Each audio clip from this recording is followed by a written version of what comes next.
Breaking news చూస్తున్నారు మీరు ఆంధ్రప్రదేశ్ లో ఉన్నారా మరీ ముఖ్యంగా ఈ మంత్ ఎండ్ లో బయటికి ఉన్న ట్రిప్ ప్లాన్ చేసుకుంటున్నారా ఆంధ్రప్రదేశ్ కి సంబంధించి అయితే ఒక్కసారి భారత వాతావరణ శాఖ ఇచ్చిన అలర్ట్ ని చూసే ప్రయత్నం చేయండి ఆ తర్వాత బయటికి వెళ్ళే ప్రయత్నం చేయండి ఎందుకంటే ఆంధ్రప్రదేశ్ కి భారీ వర్ష సూచన జారీ చేస్తోంది ఆంధ్రప్రదేశ్ కి సంబంధించి వాతావరణ శాఖ మరి ఏ జిల్లాల మీద ప్రభావం ఉండబోతోంది ఏ ప్రాంతాల మీద దీని ప్రభావం ఏ స్థాయిలో ఉండబోతోంది ఉరుములు మెరుపులతో కూడిన వర్షాలు కురిసే అవకాశం ఉందా ఏ తీవ్రతతో ఉండే అవకాశం ఉంది ప్రస్తుతం ఎక్కడ ఉంది ఎలా ఉంది ఎటువైపు కదులుతోంది ఎటువైపు వచ్చే అవకాశం ఉంది ఏ ప్రాంతాల మీద దీని ఇంపాక్ట్ ఉండబోతోంది అనేది ముందు మాట్లాడుకునే ప్రయత్నం చేద్దాం ఇదే అంశానికి సంబంధించి భారత వాతావరణ శాఖ ఏం చెబుతోందో అనేది కూడా మీ ముందుంచే ప్రయత్నం చేస్తాను ముందుగా ఒకసారి మ్యాప్ ని చూపించే ప్రయత్నం చేస్తున్నాడు ప్రస్తుతం ఎటువంటి సినారియో ఉంది అనేది ఒకసారి మీరు చూస్తే కనుక ఇదిగో మ్యాప్ కి సంబంధించి ఒక్కసారి నేను కాస్త జూమ్ అవుట్ చేసే ప్రయత్నం చేస్తున్నా ఇదిగోండి అండమాన్ నికోబార్ దీవుల నుంచి మొదలుపెట్టి ఇటు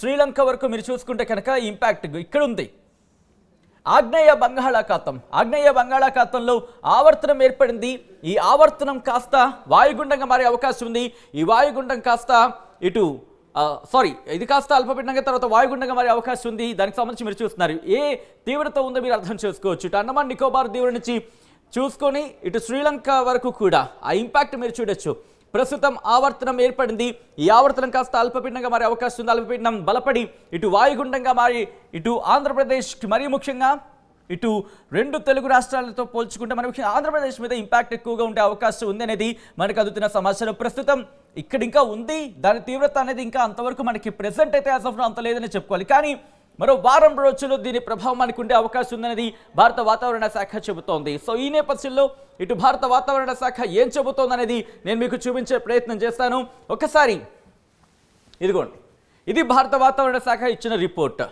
ఇక్కడ నేను ఒకసారి డేట్ని నేను మీకు చూపించే ప్రయత్నం చేస్తాను ఆ తర్వాత ఇన్ డీటెయిల్గా మాట్లాడుకునే ప్రయత్నం చేద్దాం ఇక్కడ మీరు చూస్తే కనుక ఇదిగో 26-27 తారీఖులకి సంబంధించి మీరు చూడొచ్చు 26-27 ఇక్కడ అంటే ఇంకొక వారం ఇంకొక 5-6 రోజుల్లో మనకు ఆ ఇంపాక్ట్ కనిపించే అవకాశం ఉంది ఈ నేపథ్యంలో ఒకసారి ఏ ప్రాంతాల మీద సినారియో ఎలా ఉండే అవకాశం ఉంది అనేది ఒకసారి నేను మీకు చూపించే ప్రయత్నం చేస్తాను ఒకసారి మీరు ఇక్కడ చూసే ప్రయత్నం చేస్తే కనుక ముందుగా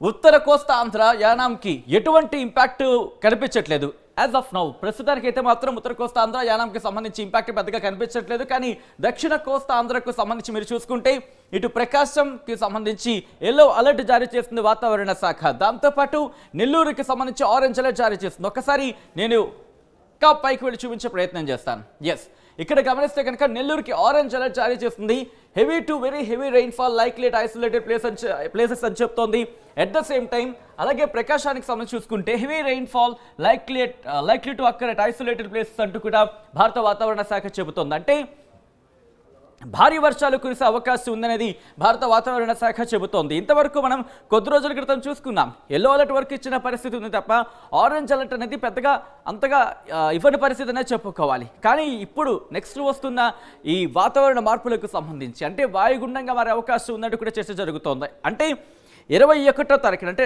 ఈరోజు ఆవర్తనంగా ఏర్పడే అవకాశం ఉంది బంగాళాఖాతంలో ఆ తర్వాత ఇది 23 అల్పపీడనంగా ఆ తర్వాత 25 నాటికి వాయుగుండంగా మారే అవకాశం ఉంది బలపడే అవకాశం ఉంది దాని తీవ్రతతో 26 నుంచి ఈ ప్రభావం మరింత ఎక్కువగా ఉండే అవకాశం ఉంది ఆంధ్రప్రదేశ్ వ్యాప్తంగా మరి ముఖ్యంగా కొన్ని ప్రాంతాల్లో అయితే ఈ నేపథ్యంలోని ఇటు రాయలసీమ మీద కూడా ఇంపాక్ట్ కనిపిస్తోంది వైఎస్ఆర్ కడప డిస్ట్రిక్ట్ అలాగే వైఎస్ఆర్ డిస్ట్రిక్ట్ అన్నమయ్య తిరుపతి చిత్తూరు వీటి మీద ప్రభావం కనిపిస్తోంది ఇటు వైఎస్ఆర్ డిస్ట్రిక్ట్కి సంబంధించి మీరు చూస్తే ఎల్లో అలర్ట్ జారీ చేస్తుంది దాంతోపాటు అన్నమయ్య డిస్ట్రిక్ట్ కూడా ఎల్లో అలర్ట్ జారీ చేస్తుంది తిరుపతికి సంబంధించి ఆరెంజ్ అలర్ట్ జారీ చేస్తుంది అలాగే చిత్తూరుకి సంబంధించి ఎల్లో అలర్ట్ జారీ చేస్తుంది 3 జిల్లాల మీద ప్రధానంగా ఎల్లో అలర్ట్ సిచ్యువేషన్ ఉంది ఆ తర్వాత ఒక జిల్లా ఇప్పటికే తిరుపతికి సంబంధించి మాట్లాడుకున్నాం తిరుపతితో పాటు నెల్లూరు తిరుపతి నెల్లూరు ఈ 2 జిల్లాలకు సంబంధించి ఆరెంజ్ అలర్ట్ జారీ చేస్తుంది సో ఇప్పటికే ప్రభావం చూస్తున్నాం నార్మల్ ప్రస్తుతానికైతే మాత్రం నార్మల్గానే ఉంది ఇటువంటి నేపథ్యంలో ప్రస్తుతం ఎక్కడ ఉంది ఎటువంటి సిచ్యువేషన్ ఉంది అనేది చూసే ప్రయత్నం చేద్దాం ఇదిగోండి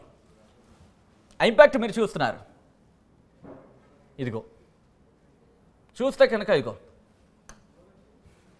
ప్రస్తుతానికైతే మాత్రం సిచ్యువేషన్ నార్మల్గానే ఉంది మనకి ఈ నేపథ్యంలో నేను ప్లే చేస్తున్నాను ఎలా మారే అవకాశం ఉంది ఇదిగో ఆ ఇంపాక్ట్ చాలా మెల్లిగా అయితే మాత్రం కలుగుతుంది ఎందుకంటే ఆవర్తనంగా ఉంది ఆ ఆవర్తనం కాస్త అల్పపీడనంగా మారి ఆ తర్వాత వాయుగుండంగా మారే అవకాశం ఉందని భారత వాతావరణ శాఖ అంచనా వేయడం జరుగుతోంది.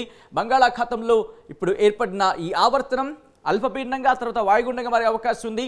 ఆ ప్రభావం ఇటు మెల్లిగా ఆంధ్రప్రదేశ్ మీద మనకు కనిపించే అవకాశం కనిపిస్తోంది. సో ఇలా దాదాపుగా 22 కూడా నార్మల్గానే ఉంటుంది. దీని ప్రభావం మనకి మ్యాక్సిమం 23 నుంచి ప్రారంభమైన తర్వాత 25 నాటికి కాస్త పీక్స్కి చేరుకునే అవకాశం ఉంది. 26, 27 నుంచి ఈ ప్రభావం ఎక్కువగా కనిపిస్తోంది. సో ఇంపాక్ట్ అనేది మీరు చూడొచ్చు. సో 22 వరకు కూడా మనకి ఎక్కడ ఆ సిచ్యువేషన్ అనేది పెద్దగా ఉండదనే చెప్పుకోవాలి. కానీ ఆ తర్వాత చూస్తే 23 నుంచి కాస్త ఇంపాక్ట్ ఇటు చెన్నై తీరాన్ని అలాగే చెన్నైకి సంబంధించి కావచ్చు, చెన్నై తీరాన్ని తాకబోతుంది. ఆ తర్వాత ఆ ఇంపాక్ట్ మనకి కంటిన్యూ కాబోతుంది. సో ఇక్కడ నుంచి ఒకసారి నేను స్కైమెట్కి సంబంధించి చూపించే ప్రయత్నం చేస్తాను. ఎందుకంటే కాస్త ఆథెంటిక్గా భావించడం జరుగుతూ ఉంటుంది స్కైమెట్ రిపోర్ట్ని. ఈ నేపథ్యంలో స్కైమెట్ ఏం చెబుతోంది అనేది ఒకసారి నేను మీకు వివరించే ప్రయత్నం చేస్తాను. Here it is. ఇది 21కి సంబంధించి స్కైమెట్ ఏం చెబుతుంది అనేది. ఆ తర్వాత 22 కూడా కాస్త క్లియర్ స్కై ఉంది. ఆ తర్వాత 23కి సంబంధించి కూడా క్లియర్ స్కై చెప్తోంది. కానీ 24, 25 నుంచి మీరు చూస్తే కనుక రాయలసీమ మీద కాస్త ఇంపాక్ట్ స్టార్ట్ అవుతుంది. 26కి సంబంధించి చూస్తే 26వ తారీఖున ఇటు తమిళనాడు మీద ఇంపాక్ట్, తమిళనాడు తెలంగాణ మీద కాస్త తక్కువ ఉందనే చెప్పుకోవాలి. రాయలసీమ దక్షిణ కోస్తాంధ్ర మీద ఇంపాక్ట్ మనకు కనిపిస్తోంది. కానీ తెలంగాణకు శ్రీలంకతో పాటు తమిళనాడు మీద కూడా మనకి కాస్త ఇంపాక్ట్ అనేది కనిపిస్తోంది. దాంతోపాటు కర్ణాటకకు సంబంధించి కూడా కాస్త ఆ ఇంపాక్ట్ని మనం చూడొచ్చు. ఆ తర్వాత అంటే 27వ తారీఖున మాత్రం ఆంధ్రప్రదేశ్ మీద పూర్తి స్థాయిలో దీని ప్రభావం ఉంది. ఇటు ఆంధ్రప్రదేశ్ వ్యాప్తంగా 10 మిల్లీమీటర్ల వరకు కూడా వర్షపాతం నమోదే అవకాశం కనిపిస్తోంది. రాయలసీమలోని కొన్ని ప్రాంతాలకు 20 మిల్లీమీటర్ల వరకు కూడా వర్షపాతం నమోదే అవకాశం కనిపిస్తోంది. ఇక్కడ మీరు చూస్తే కనుక రాయలసీమకు సంబంధించిన కొన్ని ప్రాంతాల్లో ఆ ఇంపాక్ట్ ఎక్కువగానే ఉంది. దాంతోపాటు 28వ తారీఖున రాయలసీమ మీద కాస్త ఇంపాక్ట్ ఎక్కువగా ఉంది కొన్ని ప్రాంతాల్లో. కానీ ఆంధ్రప్రదేశ్ వ్యాప్తంగా కాస్త తక్కువగా ఉండే అవకాశం కనిపిస్తోంది. ఇంపాక్ట్ ఉన్న చోట దాదాపుగా 20 మిల్లీమీటర్ల వరకు కూడా వర్షపాతం నమోదయ్యే అవకాశం ఉంది. ఆ తర్వాత అంటే 29న ఇటు ఆంధ్రప్రదేశ్ వ్యాప్తంగా దీని ప్రభావం కనిపిస్తోంది. అంటే దాదాపుగా 10 మిల్లీమీటర్ల వరకు వర్షపాతం అక్కడక్కడ నమోదయ్యే అవకాశం ఉంది. దాంతోపాటు కొన్ని ప్రాంతాల్లో చాలా తక్కువ చోట్ల మాత్రమే ఎల్లో కలర్ మనకు కనిపిస్తుంది. అంటే 20 మిల్లీమీటర్ల వరకు కూడా వర్షపాతం నమోదయ్యే అవకాశం ఉంది. ఆ తర్వాత అంటే 30వ తారీఖుని గమనిస్తే సిచ్యువేషన్ నార్మల్గా ఉండే అవకాశం ఉంది. కానీ తెలంగాణ మీద కూడా ఇంపాక్ట్ మనకు కనిపిస్తుంది. కాస్త మొత్తంగా అయితే 2 తెలుగు రాష్ట్రాలకు కూడా 10 మిల్లీమీటర్ల వరకు కూడా వర్షపాతం నమోదయ్యే అవకాశం ఉందని భారత వాతావరణ శాఖ అంచనా వేయడం జరుగుతోంది. ఆ తర్వాత డిసెంబర్ 1కి సంబంధించుకుని ఇంపాక్ట్ కొనసాగే అవకాశం అయితే ఉంది. సో మొత్తంగా అయితే మాత్రం రాబోయే 10 రోజుల పాటు వాతావరణ శాఖ కొన్ని కీలక సూచనలు కావచ్చు, కీలక హెచ్చరికలు కావచ్చు జారీ చేస్తుందని చెప్పుకోవాలి. ఎందుకంటే బంగాళాఖాతంలో ఇక్కడ ఆవర్తనం ఏర్పడింది. ఆ ఆవర్తనం కాస్త అల్పపీడనంగా మారే అవకాశం ఉంది. ఆ అల్పపీడనం కాస్త వాయుగుండంగా మారే అవకాశం ఉందని వాతావరణ శాఖ అంచనా వేయడం జరుగుతోంది. బలపడితే కనుక సిచ్యువేషన్స్ మారే అవకాశం ఉంటుంది. కానీ దీనికి సంబంధించి వాతావరణ శాఖ ఎప్పటికప్పుడు అలర్ట్స్ జారీ చేస్తుంది. సో మీరు కూడా ఈ అలర్ట్స్కి తగినట్టుగా వెళితే కనుక ఇష్యూస్ ఫేస్ చేసే అవకాశాలు చాలా మినిమైజ్ చేయొచ్చు, ఇష్యూస్ని మినిమైజ్ చేయొచ్చు అని చెప్పుకోవచ్చు. సో మొత్తంగా అయితే మాత్రం మీకేమనిపిస్తోంది వర్ష సూచనకు సంబంధించి? ఆ వర్ష సూచన వాతావరణ శాఖ వర్ష సూచన జారీ చేసింది. గత కొద్ది రోజుల క్రితం వర్ష సూచన జారీ చేస్తుంది. ఇప్పుడు వర్షాలు పడే అవకాశం ఉందని వాతావరణ శాఖ చెబుతోంది. ఇప్పటికే కాస్త చలికాలం కంటే కాస్త టూర్స్ ప్లాన్ చేసుకునే అవకాశాలు చాలామంది వెళుతూ ఉంటారు. ఈ నేపథ్యంలో ఆంధ్రప్రదేశ్కి సంబంధించి వచ్చే ప్రయత్నం చేస్తే కనుక ఈ 10 రోజులకు సంబంధించి కాస్త ఆలోచించుకోవాల్సిన సిచ్యువేషన్ ఉంది. మరి ముఖ్యంగా అన్ని ప్రాంతాల మీద కాదు, కొన్ని ప్రాంతాలకు సంబంధించి. ఎందుకంటే ఇటు కొన్ని రిపోర్ట్స్ చెప్తున్న దాని ప్రకారం 10 మిల్లీమీటర్ల వరకు వర్షపాతం నమోదయ్యే అవకాశం ఉంది. అక్కడక్కడ మరికొన్ని చోట్ల 20 మిల్లీమీటర్ల వరకు కూడా వర్షపాతం నమోదయ్యే అవకాశం ఉంది. సో మొత్తంగా ఏం జరగబోతోంది?